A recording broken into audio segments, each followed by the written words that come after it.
Hello dear student, Indian tricky math education के online platform में एक नए सेशन अनुपात और समानुपात की एक नई वीडियो में आप सभी का स्वागत स्वागत करते हैं। हम निखिल पांडे। आज हम आपको आर्मी का एक नया सेशन और अनुपात समानुपात के सभी टाइप को लगभग क्लियर कराते हैं। ठीक है, तो चलते हैं, आज हम स्टार्ट करते हैं। और एक हम उम्मीद के साथ, आशा की किरण के साथ अब आपको एक बात बताने में हमको बहुत ही खुशी हो रही है कि आर्मी ने अपना एक अपडेट दिया है। क्यों? अब यह किया है कि जो बच्चे, अब क्या होगा, ऑनलाइन पैटर्न पर पहले परीक्षा होगी, उसके हिसाब से बच्चों की मेरिट बनेगी और स्टूडेंट को बुलाया जाएगा। अब पहले परीक्षा होगी जिससे आप अपना बेस तैयार करके जीके पढ़ के, जीएस पढ़ के और मैथ पढ़ के, रीजनिंग पढ़कर आप पेपर देंगे, जिसमें से क्लियर होने पर, क्वालिफाई होने पर आपको बुलाया जाएगा। लगभग इसकी पासिंग मार्क यदि रखी गई है तो 60 नंबर रखी गई है, एकदम मिनिमम नंबर है। यदि आप चाहेंगे तो 2 महीने के अंदर आप 60 क्या 100 नंबर, उसे भी देखा जाए तो पेपर अलग अलग नंबर के हिसाब से होते हैं। यदि आप अधिकारी लेवल की बात करें तो टेक्निकल एवं जो कहा जाए तो क्लर्क का 200 नंबर का पेपर होता है। टेक्निकल में पीसीएम आता है, और यदि यहीं पर बात की जाए क्लर्क में तो कंप्यूटर, जीके, जीएस, मैथ और इंग्लिश आती है। तो आज हम चलते हैं, यह तो अपडेट की न्यूज है। अब हम एक नए क्वेश्चन पर और सेशन पर चलते हैं। तुम्हारे पास क्वेश्चन क्या है? यदि ए अनुपात बी बराबर 2:3 है तथा बी अनुपात सी 4:5 है, तो ए बी सी का मान पूछा गया है, कितना होगा? बहुत ही शानदार, एक बार थोड़ा सा प्रयास कर देखिए। यहाँ पर मैंने बताया था जो पहले आएगा उसको उपाधि पहले दी जाएगी, अर्थात यहाँ पर एक बात सिद्ध हो रही है। यदि ए की वैल्यू 2 है तो बी की वैल्यू 3 होगी। पहले कौन आया? डेफिनेटली आप एक बात कहोगे, सर यहाँ पर 2 पहले आया, प्राथमिकता किसको पहले मिलेगी? डेफिनेटली 2 को प्राथमिकता मिलेगी। अनुपात है, सरल सा। अब यहाँ पर हमको क्या लाना है? ए अनुपात बी अनुपात हमें सी की वैल्यू प्राप्त करनी। क्लियर है यहाँ तक मेरी बात? अब ए अनुपात में ए के नीचे मैंने 2 रखा, 3 के नीचे बी के नीचे मैंने क्या रखा? 3। अब यहाँ पर क्या है? बी के नीचे मैं क्या रखूंगा? 4 रखूंगा। ठीक है, बी के नीचे 4 रखा, और सी में मैं क्या रखूंगा? 5 रखूंगा। अब एक बात आपके दिमाग में आ रही होगी, सर हम यहाँ पर कौन से अंक रखें? जिस अंक के आगे खाली स्थान होगा, खाली जगह होगी, हम वह अंक उसमें रख देंगे। अर्थात यहाँ पर हम 3 को आगे बढ़ाएंगे और यहाँ पर हम 4 को पीछे करेंगे। क्लियर है यहाँ तक मेरी बात? अब इनका क्या करेंगे? मल्टीपल, अर्थात गुणा करेंगे। क्लियर है यहाँ तक मेरी बात? ठीक, 4 दूनी 8, 4 ताई 12 और 15, 3 पच्चीस 15। यहाँ पर ऑप्शन देख लीजिए, 8, 12, 15 जिस ऑप्शन में है, ए इज द रिजल्ट क्लियर होने वाला है। मैंने पुनः एक बात क्या बताया, एक जो पहले आएगा उसको प्राथमिकता पहले दी जाएगी। यहाँ पर ए पहले आया इसलिए ए की वैल्यू 2 है, बी पहले आया तो बी की वैल्यू 3 है। क्लियर है यहाँ तक मेरी बात? यहाँ पर मैंने एक फॉर्मेट में इनको रखा, यहाँ पर 3 को आगे हमने बढ़ाया और यहाँ पर 4 को पीछे हमने किया। क्यों किया? क्योंकि यहाँ पर खाली स्थान था। यदि यहाँ पर मैं ऐसे डैश लगा देता हूँ तो आपको समझने में दिक्कत नहीं होगी। अब यहाँ पर इनका क्या करते हैं? गुणा करते हैं। यहाँ पर रिजल्ट आएगा 8:12:15। जिन विद्यार्थियों ने यहाँ पर यह रिजल्ट सोचा है उनका क्लियर आंसर होने वाला है। चलते हैं अगले क्वेश्चन पर। 2a इक्वल टू 3b तथा 3b इक्वल टू 4c हो तो ए बी सी का मान ज्ञात करो। थोड़ा सा मॉडिफाई क्वेश्चन आया है, बहुत ही सेशन, बहुत ही आर्मी टेक्निकल में कई बार पूछा जाने वाला क्वेश्चन। अब इसको देखिए कैसे करते हैं।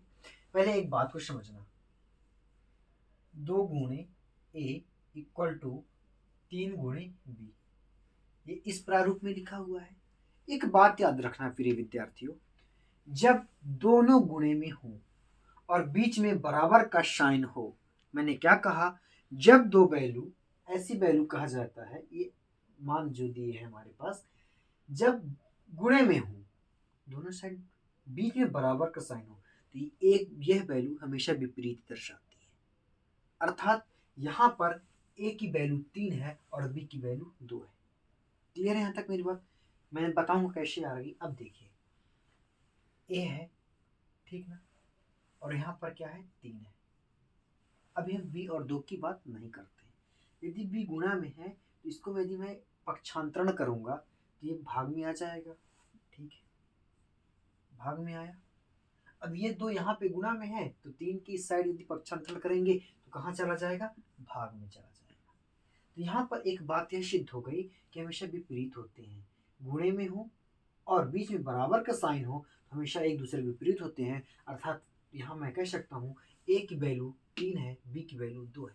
मैंने बता कर रखा था कि बटे का सम्मान अर्थ ही अनुपात से होता है। अनुपात एक बटा दर्शाता है, अर्थात यह वैल्यू ऐसे लिखी गई है, ए अनुपात बी इक्वल टू 3 अनुपात 2, अर्थात यहाँ पर ए की वैल्यू 3 है और बी की वैल्यू 2 है। क्लियर है मेरी बात? अब सुनना, यह तो बात रही समझाने की। तो यहाँ से हमें क्या प्राप्त हुआ, इनका अनुपात क्या प्राप्त हुआ, ए अनुपात बी का हमें जो मान प्राप्त हुआ, कितना प्राप्त हुआ, ए का मान 3 और बी का मान 2। इसी प्रकार हम यहाँ से बात करेंगे, क्या बात करेंगे, 3b इक्वल टू 4c। तो यहाँ पर क्या मान प्राप्त हो रहा है, बी अनुपात सी का, बी अनुपात सी का मान प्राप्त हो रहा है, बी का मान तो 4 हो रहा है पर सी का मान 3 हो रहा है। बस वही अब यहाँ पर एक फॉर्मेट पिछले क्वेश्चन की तरह बन चुका है और अब यहाँ से आप ए बी सी की वैल्यू प्राप्त कर सकते हैं। चलते हैं, ए अनुपात बी अनुपात सी, ए अनुपात बी की वैल्यू 3 अनुपात 2 और बी अनुपात सी की वैल्यू 4 और 3। 2 को आगे बढ़ाया जाएगा, हमने 2 को आगे बढ़ा दिया और यहाँ पर हम 4 को पीछे बढ़ा दिए। तो क्या आ गया, 4 तिहाई 12, 4 दूनी 8 और 3 दूनी 6। और ये सिंप्लीफिकेशन हो रहा है, इसको हम जितना ज़्यादा सिंप्लीफिकेशन करेंगे हमें ऑप्शन उतना जल्दी मिलेगा।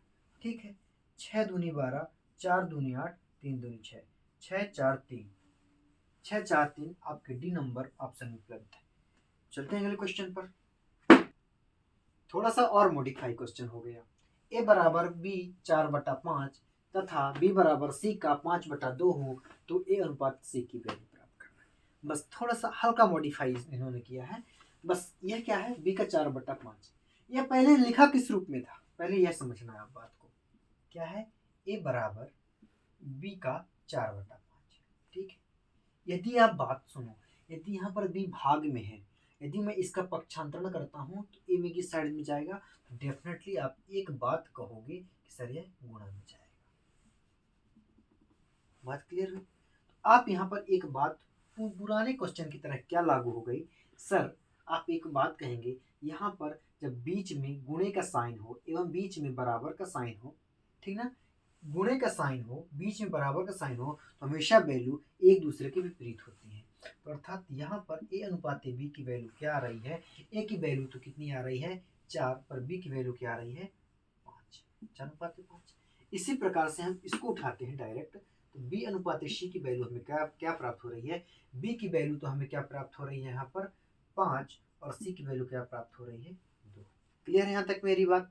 अब सुनना, ए अनुपात बी का मान क्या आएगा, ए अनुपात सी का मान पूछा है, चलिए तो बी तो लाना पड़ेगा, ए अनुपात बी अनुपात सी, ए अनुपात बी की वैल्यू 4/5, ठीक, और बी अनुपात सी की वैल्यू क्या हो जाएगी 5/2। अब एक बात बताते हैं आपको, पूछिए क्या, यहाँ पर क्या पूछा गया है, ए अनुपात सी की वैल्यू, ठीक ना।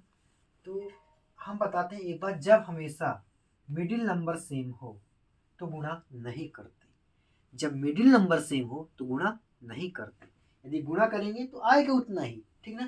कर देख लीजिएगा, हम भी दिखा देंगे आपको।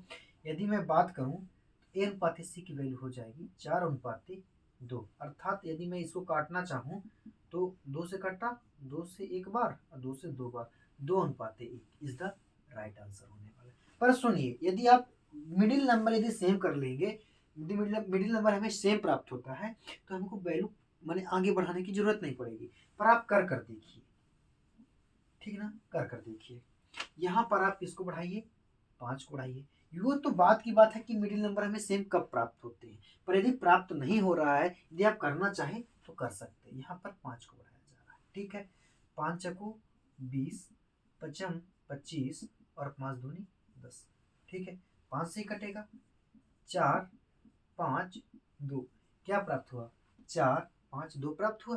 अब इसको पुनः काट देंगे, ए अनुपात सी की वैल्यू पूछा है, तो यदि हमें ए अनुपात सी की वैल्यू क्या है, ए का मान यहाँ से 4 आ रहा है और सी का मान 2 आ रहा है, यदि मैं काटूं तो 1:2 की मुझे प्राप्ति हो रही है। क्लियर है यहाँ तक मेरी बात? उम्मीद करता हूँ बातें आपको समझ में आ रही होंगी। चलते हैं अगले क्वेश्चन पर। 15, 20, 45 का चतुर्थानुपाती ज्ञात करो। अर्थात एक बात कह सकते हैं, चौथा पद ज्ञात करो। देखिए 15, 20, 45 के चौथा पद, मैंने चौथा टर्म क्या माना, के माना। अब इसमें अनुपात लगाना है, ठीक ना। अनुपात का एक समान अर्थ बट्टे से होता है और समानुपात का समान अर्थ बराबर से होता है। मैंने एक बात बता के रखी थी, बाहरी पद का गुणा मध्य पद के बराबर होता है। अर्थात यहाँ पर इस तरह 15:20 समानुपाते 45:। यहाँ पर बाह्य पद कौन कौन से हैं? आप डेफिनेटली एक बात कहोगे, सर यहाँ पर बाह्य पद 15 और के हैं, मध्य पद क्या है? तो 20 है मध्य पद और 45 है मध्य पद। क्लियर है मेरी बात? अब सुनना बात को। बाहरी पद का गुणा मध्य पद के बराबर होता है। अब बाहरी पद क्या है हमारे पास? 15 गुणा के इक्वल टू 20 गुणे 45। ठीक, 15 से मैं काटा 3 बार, के की वैल्यू कितनी आ गई? 60 इज द राइट आंसर होने वाला है। अब यदि आप कर देखो, के की वैल्यू मुझे क्या प्राप्त हो गई? के की वैल्यू मुझे 60 प्राप्त हो गई। यदि आप डेफिनेटली इसका गुणा 15 और 60 का गुणा करते हैं, 20 और 45 का गुणा करते हैं, तो डेफिनेटली आपको बराबर प्राप्त होगा। और इसीलिए हम यह बात सिद्ध कर सकते हैं कि बाहरी पद का गुणा हमेशा मध्य पद के बराबर होता है। क्लियर है मेरी बात? जिन जिन विद्यार्थियों ने यहाँ पर 60 रिजल्ट सोचा है, उनका एकदम उत्तर सही होने वाला है। चलते हैं अगले क्वेश्चन पर। 9, 16 का मध्यानुपाती ज्ञात करो। पहले थोड़ा बेसिक पर चलते हैं, फिर शॉर्ट ट्रिक पर बात करते हैं। बेसिक क्या है? 9 अनुपाते के समानुपाते के अनुपाते 16। मध्यानुपाती में दो संख्याओं का गुणा क्या करेंगे? हम गुणा करेंगे। क्या बनता है? गुणे से वर्ग बनता है। बस ट्रिक आपकी इतने में खत्म। क्या है? मध्यानुपाती में दो संख्याओं का गुणा हमेशा क्या बनता है? एक वर्ग बनता है। वर्ग कैसे आता है? सुनना बात, एक बात याद रखना, क्या? अनुपात का समानार्थ बटे से होता है, समानुपात का समानार्थ बराबर से होता है। के बटा 16 तिर्यक गुणा करते हैं हम, इसमें क्या होता है? के स्क्वायर इक्वल टू 9 गुणे 16। क्लियर है मेरी बात? यदि यहाँ से वर्ग हटता है, आगे रूट लगता है। अर्थात बात को सुनना, किसी संख्या से जब वर्ग हटता है तो रूट लगता है, और जब रूट हटता है तो क्या लगता है? वर्ग बनता है। जब वर्ग हटता है तो रूट लगता है, और जब रूट हटता है तो वर्ग लगता है। यह अपने कॉपी में नोट कर लेना कि किसी संख्या से जब वर्ग हटता है तो रूट लगता है, और जब रूट हटता है तो वर्ग बनता है। क्लियर है तक मेरी बात? अब बात को सुनो, इसको कॉपी में आप नोट डाउन कर लेना, ये बहुत महत्व। यहाँ पर क्या स्थिति बन रही है? अर्थात रूट लगेगा। अब देखिए, तो के स्क्वायर की मैं वैल्यू क्या प्राप्त कर लूंगा? के बराबर क्या प्राप्त हो जाएगा मुझे? 9 गुणा 16, या तो इनका गुणा करोगे तो आपको क्या प्राप्त होगा? 144 की प्राप्ति होगी। इनका गुणा करोगे 144 की प्राप्त होगी, और 144 क्या होता है? 12 का वर्ग होता है। 12 का स्क्वायर क्या होता है? 144 होता है। ठीक है यहाँ तक मेरी बात? अब बात को सुनना, पर हमें वर्ग घन तो याद होना चाहिए, क्योंकि यह एक छोटी लेवल की बात होती है। वर्ग और घन हमें 1 से लेकर 30 तक का वर्ग, और 1 से लेकर 20 तक का हमें घन याद होना चाहिए, क्यूब। ठीक ना? तो यहाँ पर देखिए, के की वैल्यू मैं कैसे लेकर आता हूँ, थोड़ा सा दिमाग लगाने वाली बात। क्या मैं लेकर आता हूँ? यहाँ पर 9 किसका वर्ग होता है? तो आप कहोगे 3 का वर्ग 9 होता है, 3 बाहर आया। 16 किसका वर्ग होता है? तो 4 का वर्ग होता है, 4। तो क्या हो गया? 4 तिहाई 12 गुना है 12 इज द राइट आंसर होने वाला है। क्लियर है मेरी बात? अब सुनना थोड़ा सा ट्रिक की बात।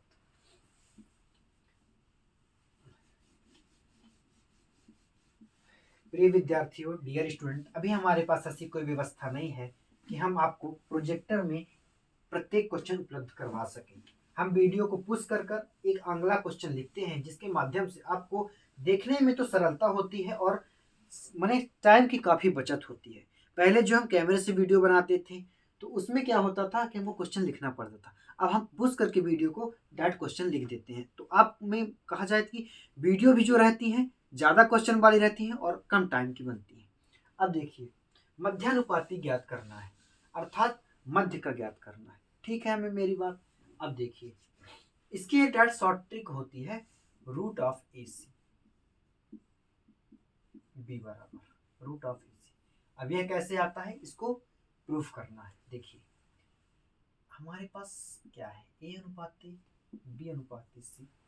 कोई नंबर है, ए का मान 9 है, बी का मान 16 है, सी का मान उन्होंने सॉरी ए का मान 9 है और सी का मान क्या है 16 दिया हुआ है। ठीक, हमें मध्य की बात करना है। तो यहाँ पर वही चीज हम एक बार फिर फॉलो करेंगे, ए अनुपात बी समानुपात बी अनुपात सी। क्लियर है यहाँ तक मेरी बात। बाहरी पद का गुणा मध्य पदों के बराबर होता है। वही बात पुनः, बाहरी पद का गुणा मध्य पद के बराबर होता है। क्लियर है मेरी बात। बाहरी पद क्या है, ए और सी कहेंगे आप बाहरी पद, इक्वल टू मध्य पद क्या है, बी गुणा बी, या तो बी इंटू बी। तो बी स्क्वायर की वैल्यू क्या आ गई, बी स्क्वायर की वैल्यू आ गई ए सी। तो यहाँ से क्या है, स्थिति क्या बन रही है, जब वर्ग हटता है तो आगे रूट लगता है। तो मध्यानुपाती का एक डायरेक्ट फार्मूला आता है यहाँ से, रूट ऑफ ए सी। यह इज द प्रूफ हो गया, यही वैल्यू प्रूफ हो गई। इसलिए हमें एक छोटी सी वैल्यू बात है कि मध्यानुपाती को डायरेक्ट यदि ज्ञात करना है ना तो रूट ऑफ ए सी, बस ये समझने वाली बात है कि रूट ऑफ ए सी। मैंने आपको बेसिक की दोनों बातें बता चुकी हैं। उम्मीद करता हूँ बातें आपको समझ में आ गई होंगी। चलते हैं अगले क्वेश्चन पर। अब 16 तथा 24 का तृतीय अनुपात ज्ञात करो। थोड़ा सा और अच्छा क्वेश्चन है। अब इस पे बेसिक की बात पहले कर लेते हैं। 16, 24 और तीसरा टर्म, बस वही चीज हमें लेना है। क्या लेना है, इसका एक समान ट्रिक पहले बताते हैं। अब देखिए बात को, 16, 24 समानुपाते 24 अनुपाते के। क्लियर है तक मेरी बात। अब क्या हमें के की वैल्यू लाना है। बाहरी पद का गुणा मध्य पद के बराबर होते हैं। यह प्रथमानुपात होता है, यह द्वितीय अनुपात होता है, यह तृतीय अनुपात होता है, आगे वाला चतुर्थानुपाती होता है। क्लियर है यहाँ तक मेरी बात।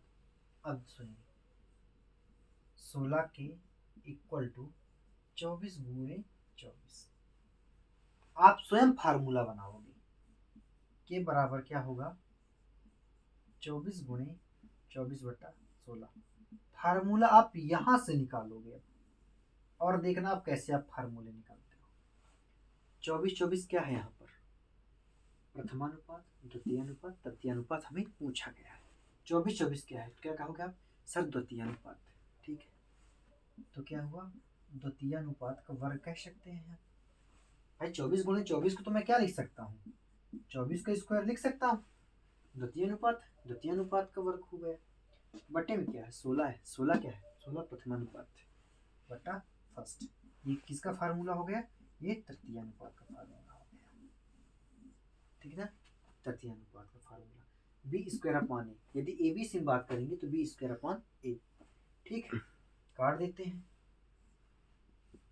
8 दूनी 16, 12 दूनी 24, 8 त्रिक 24, तो की वैल्यू कितनी आ गई 36 इज द राइट आंसर होने वाला है। क्लियर है यहाँ तक मेरी बात। अब सुनना, यदि ए बी सी मानते तो क्या आता, ए बी सी मान के करते तो क्या आता, बी स्क्वायर अपॉन ए क्या आता। अब ये कैसे आता बी स्क्वायर अपॉन ए, अब इसको सुनो कि प्रत्येक हम बेसिक लेवल की तैयारी के साथ आगे बढ़ रहे हैं कि आपको डाउट ना हो।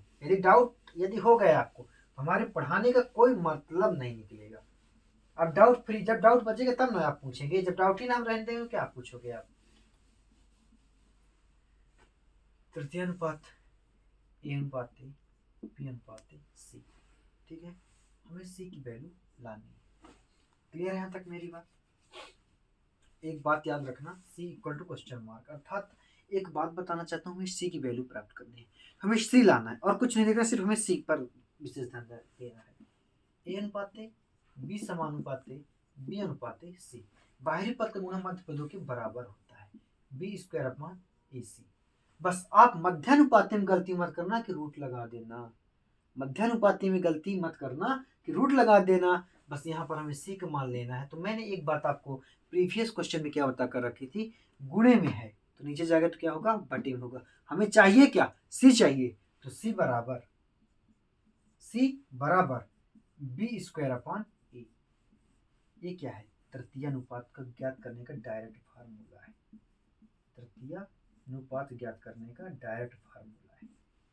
ठीक, मैंने बताया मध्यानुपातिक ज्ञात करने का फार्मूला क्या है, मध्यानुपातिक ज्ञात करने का फार्मूला क्या है, मध्यानुपातिक ज्ञात करने का फार्मूला डायरेक्ट आता है B upon root of A C. B क्या है, मध्य की वैल्यू है, ए बी होता क्या है, ए अनुपात ए, बी समानुपात ए, सी अनुपात ए, डी। ठीक, अब हमें डी की बात करना, चतुर्थानुपाती की बात करना है।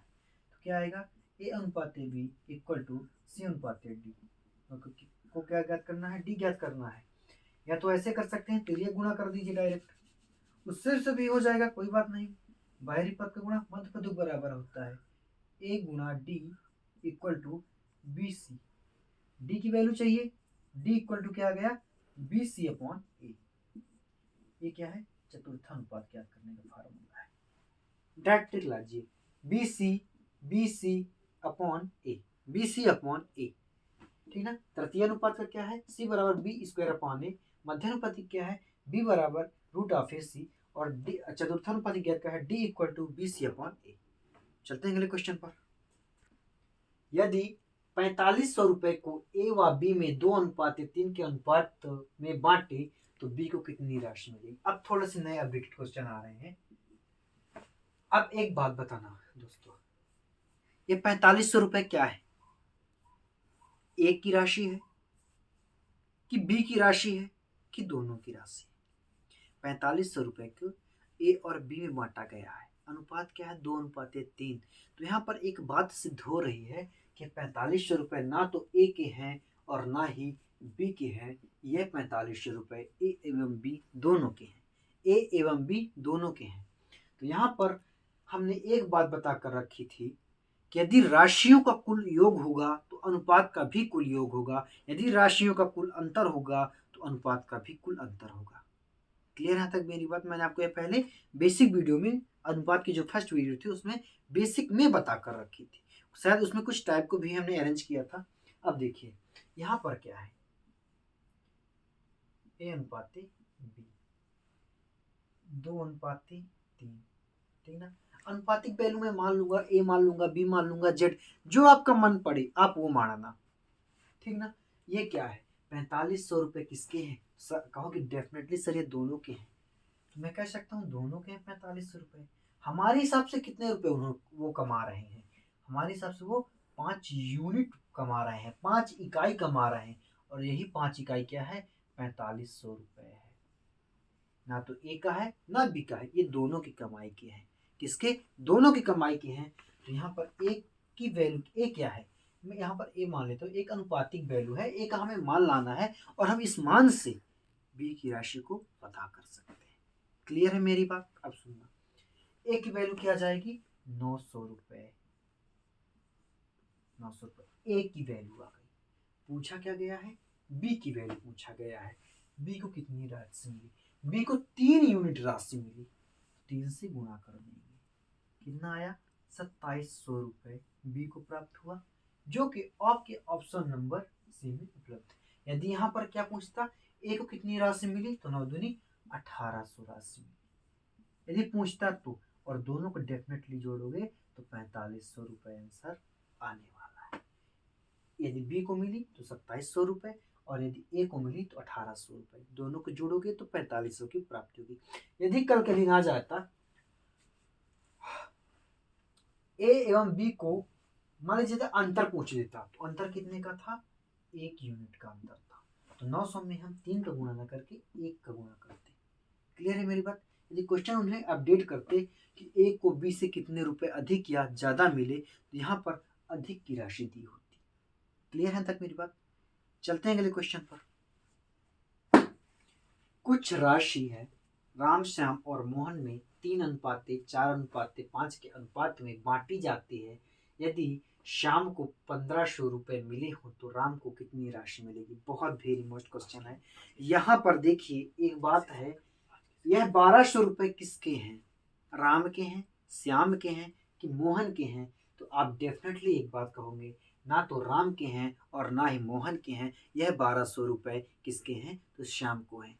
तो यह अनुपात क्या आएगा, राम का अनुपात आएगा, श्याम का आएगा कि मोहन का। तो डेफिनेटली एक बात कहोगे, सर यदि यह 1200 रुपये श्याम के हैं तो अनुपात भी श्याम का आएगा। क्लियर है यहाँ तक मेरी बात। अब बात को सुनना, क्या है, श्याम पैसा कमा रहा है, पहले अनुपात लिख लें। ठीक है, चलते अनुपात लिख लेते हैं।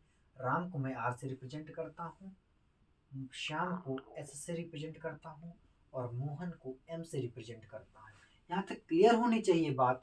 अब इनका अनुपात क्या है, 3:4:5 है, ठीक ना। हमें अब पाँच थोड़ा छोटा ही बन गया, चलिए कोई बात नहीं।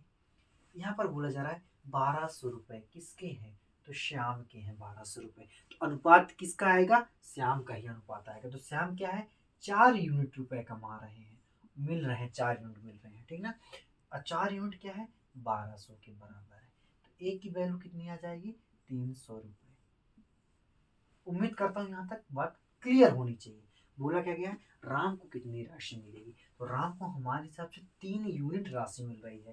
तो 3 का यदि मैं गुणा करता हूँ तो राम को क्या मिलेगी, 900 रुपये मिलेगा, जो कि आपके ऑप्शन नंबर डी में उपलब्ध है। यहाँ पर जिन जिन विद्यार्थियों ने ऑप्शन डी सोचा है उनका आंसर क्लियर होने वाला है। अब बात को सुनना, क्या यदि कल के दिन क्वेश्चन आता, अब इसको हटा देते हैं थोड़ा सा, आंसर तो हमारा आ चुका है, इसको थोड़ा हटा देते हैं, थोड़ा सा और मोनेटाइज करते हैं, क्वेश्चन को मॉडिफाई करते हैं, क्या क्या पूछ सकता है इस क्वेश्चन में। एक तो पूछ देगा 1200, टोटल कितनी राशि थी उनके पास, टोटल कितनी राशि थी, 5, 4, 9, 3, 12 यूनिट थी। तो एक की वैल्यू 3 है तो 12 की वैल्यू 3600 टोटल है, कुल कुल राशि है, कुल राशि है उनके पास, जिसमें से राम श्याम मोहन, श्याम को तो 1200 दिया गया है, राम को तो 900 रुपये दिया गया है और 1500 रुपये किन्हें दिया गया है, मोहन को। डेफिनेटली जोड़ोगे 3600 रुपये ही आएगा। अब क्या पूछ सकता है, ठीक ना। अब ये पूछ देगा राम को मोहन से कितने रुपए कम मिले, राम को मोहन से कितने रुपए कम मिले। तो भाई ये 3 रुपए पा रहा है या 5 रुपए पा रहा है, भाई ये 2 रुपए कम पा रहा है। यदि एक की वैल्यू कितनी आती है, 300 रुपये, एक की वैल्यू यहाँ तक की बात कर रहे हैं, 12 को छोड़ देते हैं।